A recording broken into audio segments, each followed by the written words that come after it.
Welcome back to another episode of the Success Story Podcast. Today I have the founder of Lusha, Yoni Tserruya. He is a serial entrepreneur and he has built Lusha from the ground up, originally bootstrapped and now venture backed. Lusha is probably one of the most disruptive technologies in terms of business to business sales. What does it do? It helps you find the contact information of literally anybody. So if you have a name on the internet, you can find their phone number and their email address. Obviously, you can see how powerful that could be for salespeople.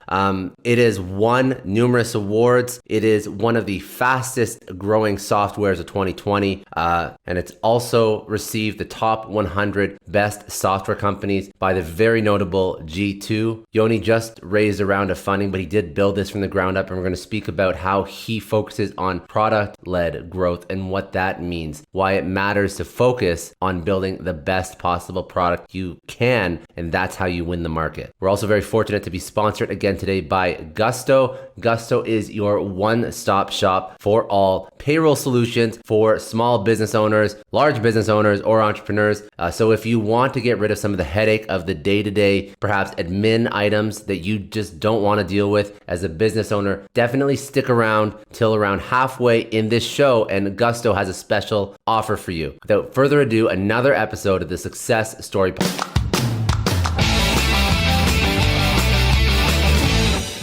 I have all my notes here too. All right, I think we're recording. I think we're all good. All right, thanks again for joining me. Today, I am sitting down with Yoni Tserruya, the CEO and co-founder of Lusha.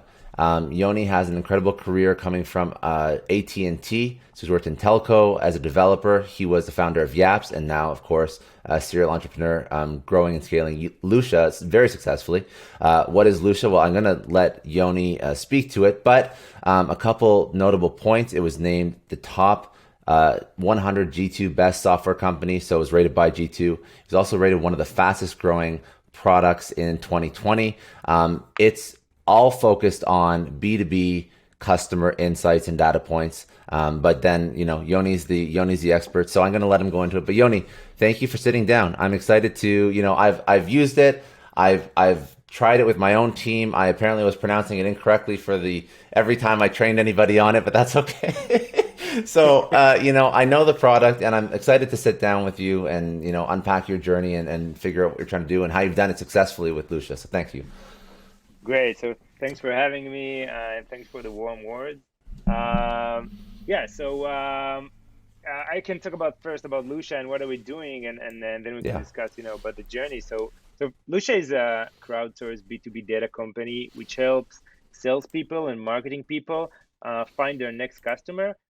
We do it by providing them accurate business data and insight about technologies and the buyers, so they can easily identify and connect with their ideal profile. And our goal and the main advantage of Lusha is to build the largest salespeople community in the world, so that the more salespeople are using the product, the better the data become, because the salespeople help us to validate the data and provide the best B2B data quality in the world to help company growing. So it's a good product. I've used it myself, and actually that's why I was so excited when I think somebody on your team reached out. I'm like, oh yes, I speak to founders all day, but when you speak to a founder of a product you've actually used, it's even more exciting because you actually know how it works and how well it works.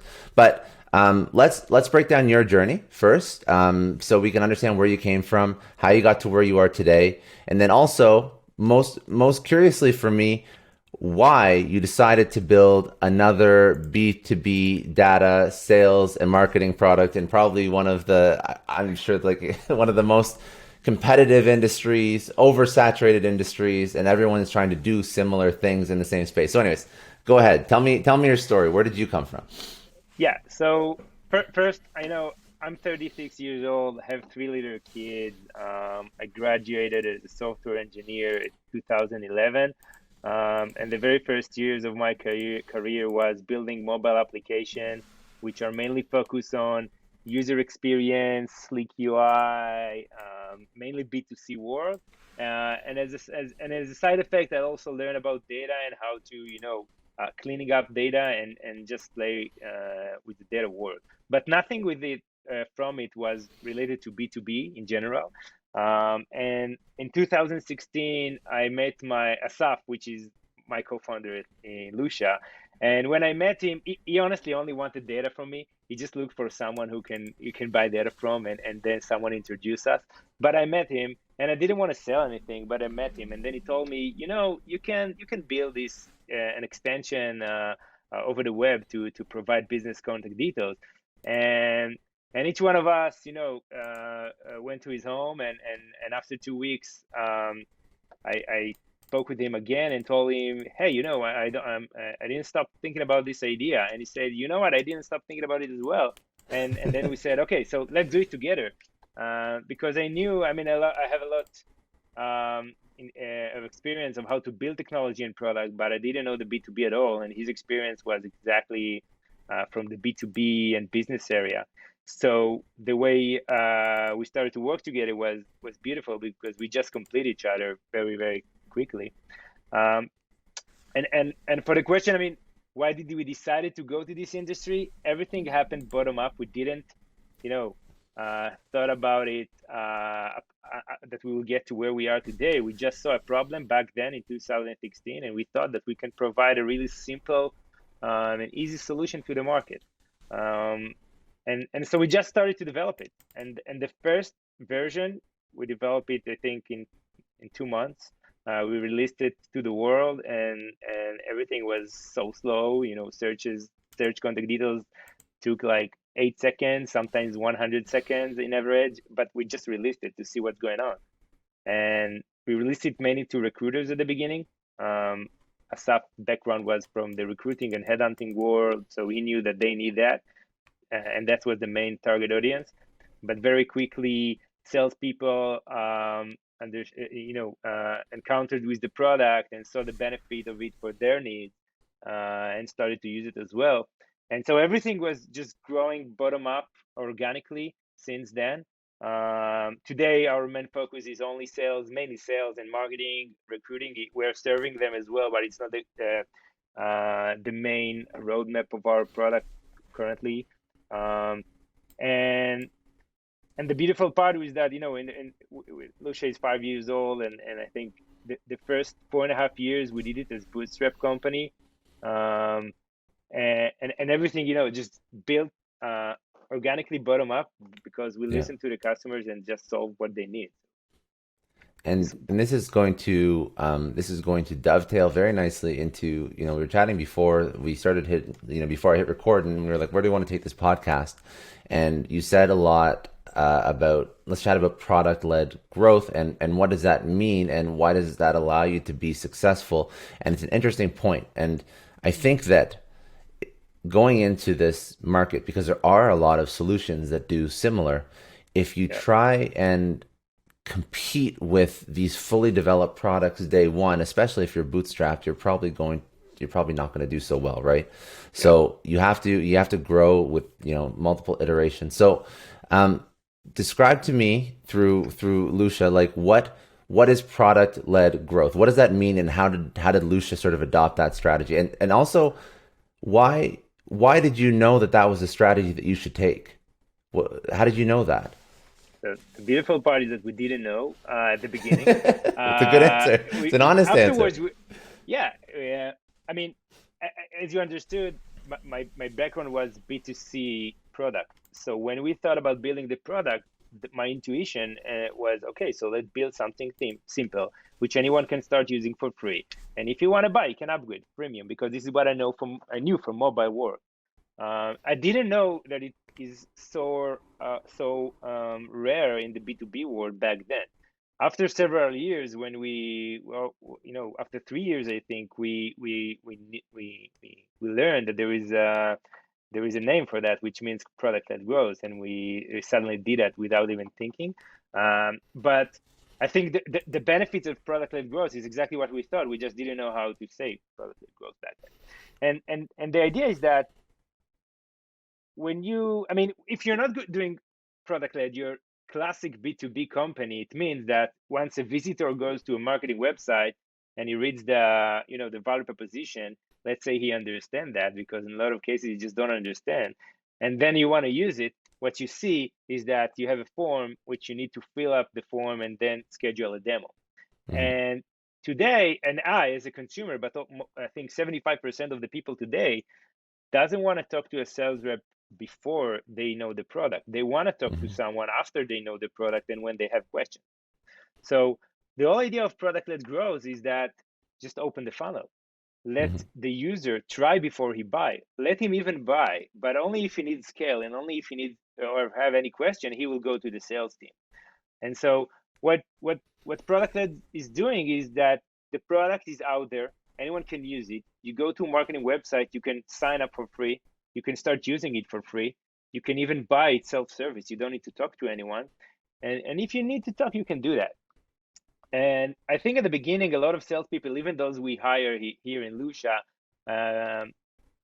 they don't use to. They use to talk to everyone. They wanna manage the sales cycle, and the idea is that when the sales team manages the sales cycle, you might bring bigger deals at the beginning, but you are not bringing on you. It's very hard to create big brand awareness without many marketing resources. Because the funnel is closed by a rep, and you need a lot of reps to talk to a lot of people to tell them the value. And when you do product led, you actually put the product out there. Anyone can use it. You create brand awareness by the product. I mean, if the product is good, it just works for you. And when the salespeople just talk to people, they are actually talking to users. They are not talking to prospects, which means it doesn't need to explain the value proposition. The user already know the value proposition. He know the product, he know the service. The conversation is much further than that. It's about how much it costs, or maybe I didn't understand some feature, but the job of the sales rep is to connect the dots and just go to the sales conversation, to the negotiation area much quickly than talking about value proposition. So product-led growth company actually sells more and grow much faster than classic B2B companies. The beginning of the journey might be different, but in the long run, PLG just grow faster and create better user experience as well. And you were bootstrapped up until I think you've raised money. I saw you raised 40 million early February. Congratulations on that. Yeah, was that the first round? Was that you ever raised? Yeah, it was the first round. Up until then, we are completely bootstrapped.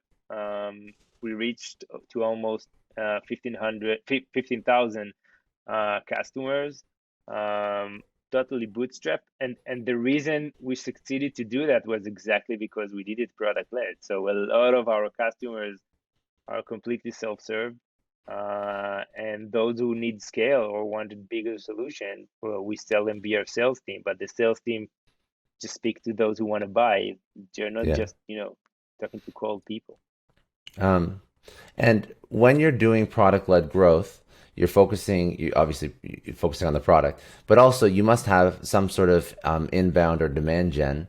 And if you're bootstrapped, I guess somebody who's listening to this may wonder, like, okay, so it's a little bit scary for me to not depend on salespeople. Where do I invest my limited resources so that people even know I exist? And where did you do? So, I mean, what we did at the beginning, we just tried to publish that there is a service called Lusha in Facebook recruiters groups and LinkedIn recruiters groups, in some websites that cover recruiters, and we did it for like a week or two. We also brought like several influencers in the recruiting area, but mainly that's it. After the very first push that we did to the product, everything else happened organically, because the product did deliver and the value was good for the people and the data was good, and so people start tell about it to other people, and the word of mouth just worked, and when we had natural growth rate, but actually most of the product-led growth company, if you have a good product and you invest most of the resources in a good product, this is what happens there. So it's word of mouth. You have the word of mouth. You have natural and organic growth, even without marketing spend. Now, marketing spend can definitely accelerate that, but it's not that without it you are not growing. You can still grow because the product is your marketing. The freemium is your marketing.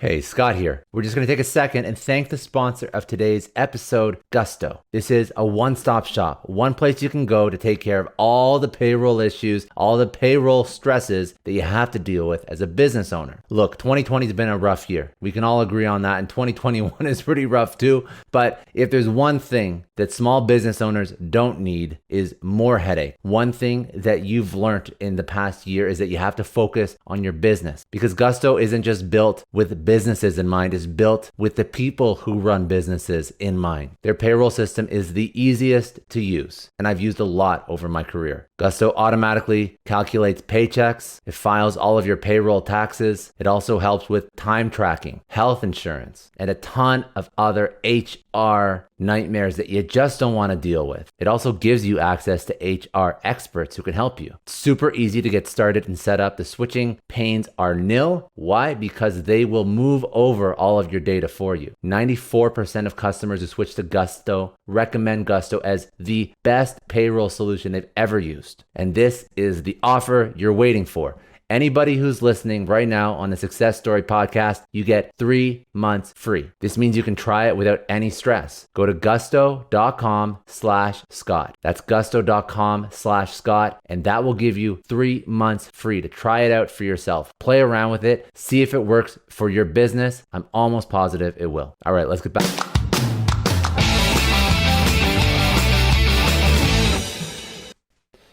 And a follow-up on that. Was there any, it sounds like I think you're going to answer this question saying like, no, we didn't have a ton of issues, but it sounds, well, in this particular space, it seems like there's a lot of competition.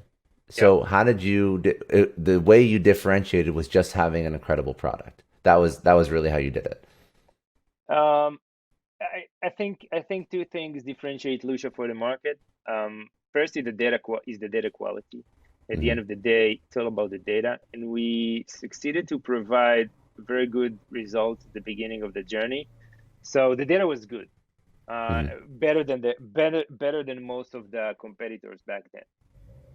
And the second thing is how we sell it. So today, even if two companies are selling the exact same thing, but one company does it much more easily, with no friction, with self-service experience, we can just, and this is the PLG, this is exactly what we did, then it's going to succeed faster, and because how we sell it was much more simpler. So yeah. I think the data quality and the way of selling it, that we sold to the end user, to the AE or to the SDR that's sitting in the company. And you don't need to create a big deal with the procurement with $25,000 annual contract. So anyone can just download and start using it. So yeah. So people just started. Yeah, that makes a lot of sense. And then now you've raised some money. So what is your vision for the company? Like, where do you want to take it next? Because now you actually have some capital funding you. So what are next steps for Lusha? Yeah, so the capital is basically accelerating everything we're doing, starting from headcount, and we now do have marketing budget that we're increasing because of the fund. But the main the vision is to build the largest community of salespeople in the world, because we believe that the sales industry needs to be much more data driven. And be more focused about the people that want to buy when they want to buy, and just make sure that the people are spending more time selling.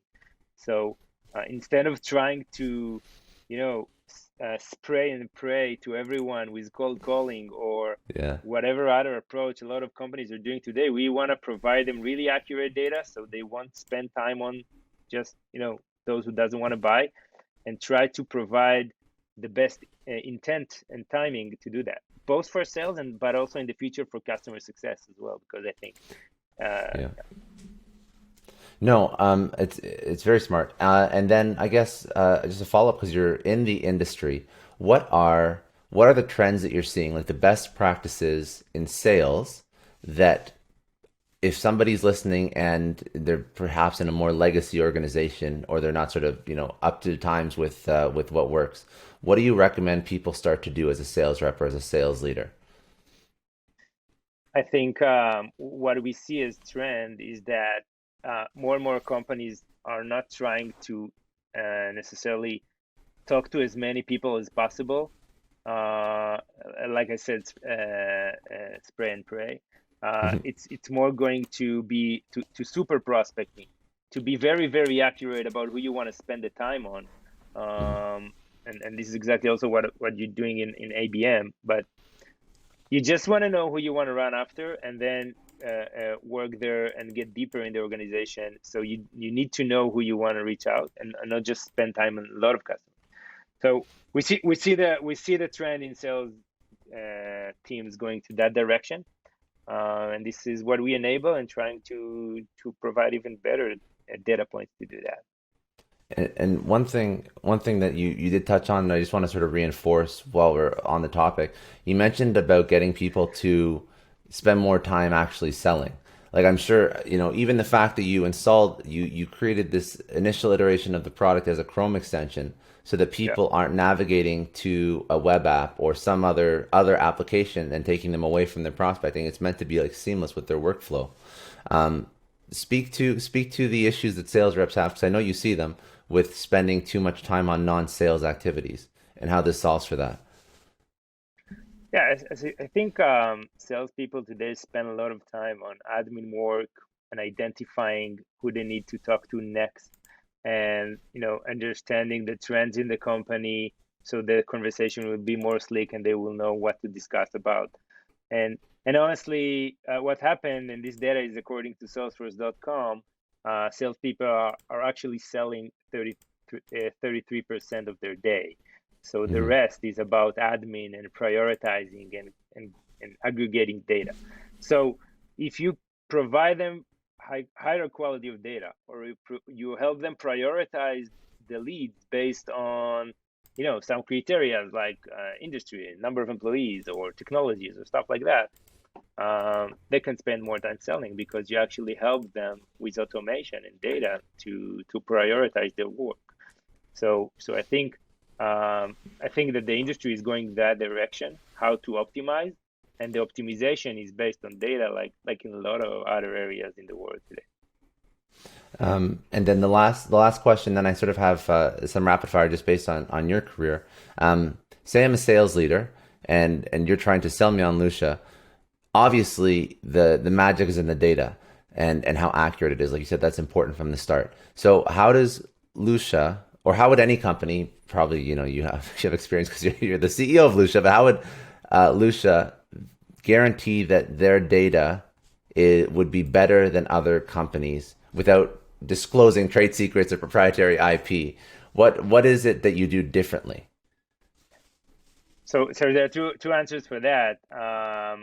First, we are not guarantee anything. We Hmm. we we we want the customers to try before they buy. So we just That's tell them, true. That's okay, true. so give it a shot.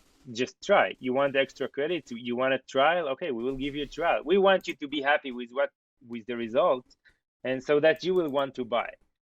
We are not trying to push anyone to a deal that he doesn't want to, because I don't believe in that, especially not in SaaS. In SaaS, the user needs to want to continue and pay for what he's getting. So that's that about, how we sell it. We just wanna let you try first. About the data, I think we're doing what any other company is doing. We have multiple data sources, and the main thing is how to merge and identify the right data points according to the others.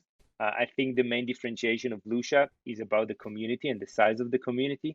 The fact that we have a lot of end users help us to build a very big community, and the more people are using the platform, the better the data become, because we learn the system, which data is Hmm. accurate and which not, and the users can provide us feedback about the accuracy of the data. So the data become much more accurate.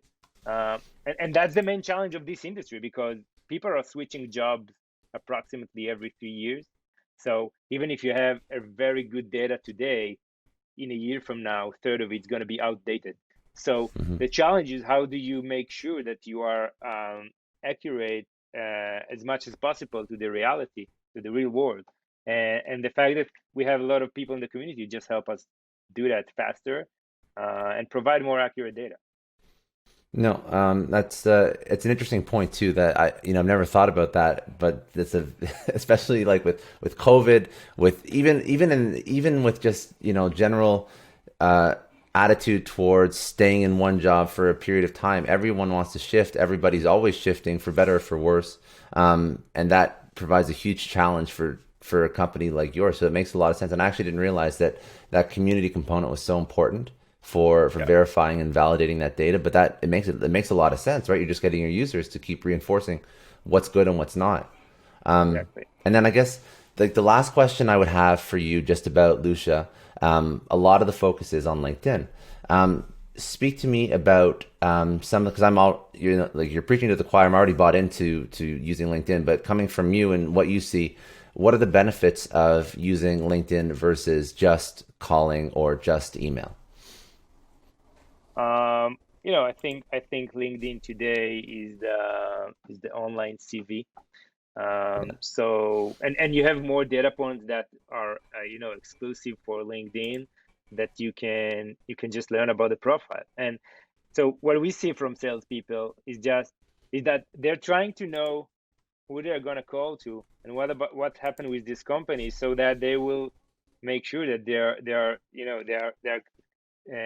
talking about the right things and the right time, and not reaching out to companies in bad timing, or people who just are not the people they want to talk to. So LinkedIn have a lot of layers that can help you do that, and that's why they have salespeople are there. Yeah. And but there are other solutions as well that you can get more intent data about people even without LinkedIn. And this is kind of thing that we are building as well. So in general, you need to have as much as information as possible before you pick up Yeah. the phone. And LinkedIn is another great source to do that. Very good. So before we finish with some like rapid fire questions, was there anything that you were working on with Lucia that you wanted to chat about, or anything that we didn't go into? Um, yeah, I mean, I think something that is part of my learnings in building a company, which might be interesting, is that I think which people doesn't really understand, is that building a company, and specifically if it works, even if it's not, it's a learning journey. Hmm. Because if even if you're not succeeding, and if something doesn't work well, then you need to learn, and you need to start to identify what doesn't work there, and just identify and take the company out of this this position. But if you are succeeding, and if you are growing really, really fast, it's still the same, because every 3 to 6 months the company looks totally different. And as a founder, and as a leader in any department, your job is changing very quickly, and you need to adapt new skills and learn new stuff. And if you don't do that, you just stay on the same spot, Hmm. and so you're not growing. So I think the mindset of learning is something that I always trying to encourage people to be in this state of mind, not being right, but being committed to learning. um That's and good, and good advice. and yeah, and I think that's really good advice for the life, but specifically for building a company in the business world. Good advice. Okay. What is one myth about entrepreneurship that you would like to debunk? Something that isn't true. Wow. I'm sure there's a lot that you've encountered over your career, but I think every entrepreneur thinks in a lot of times that, yeah, in my company it's different, and here it's special, and in my case it's like that, and everyone thinks that his use case is special. And honestly, and also I said that a lot, and along the way you understand that you're probably not that special, and a lot of other companies did something very similar to that. And when something doesn't work for you, it's not because you're special, it's usually because you doesn't have a vision, or you doesn't have a leadership there.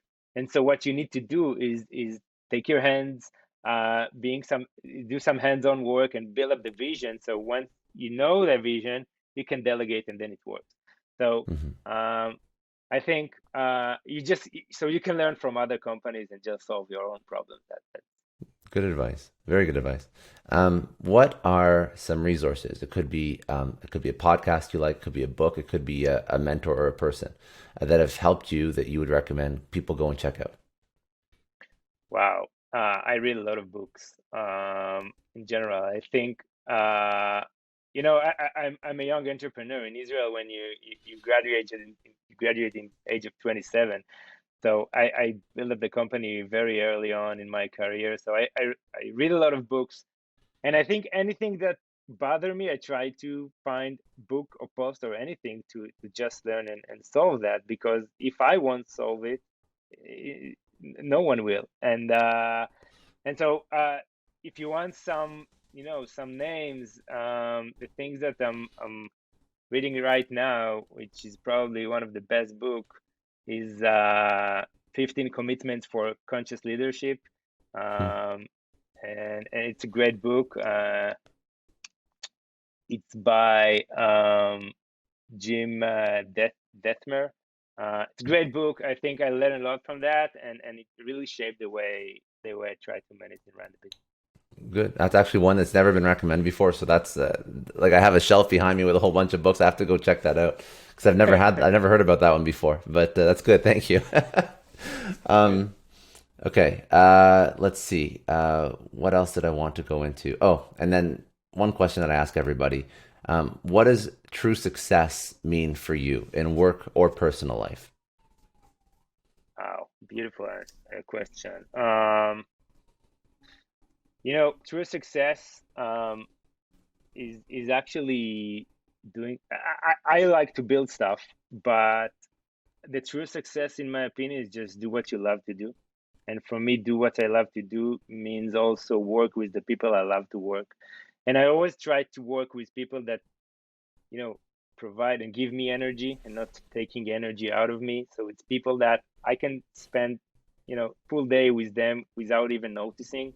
So when you have the weekly meeting on schedule, you're happy because you love to spend time with this person. So Yeah. I think one of the beautiful part is on building a company is that you can choose the people that you really enjoy spend time with, and so you can both work and have fun. And I think if you have that and you can build that team, just wake up and enjoy what you're doing. And that's the beautiful part of success, in my opinion. I love that. That's a really good answer. And then the most important question, where do people connect with you? Where can people go check out Lusha, your social media, yours or the company's? So first, LinkedIn. I mean, anyone can reach out on LinkedIn, and my contact details are also available on Lusha and my email and everything. So I answer to anyone. Try to, and I would love to connect with anyone who's interested.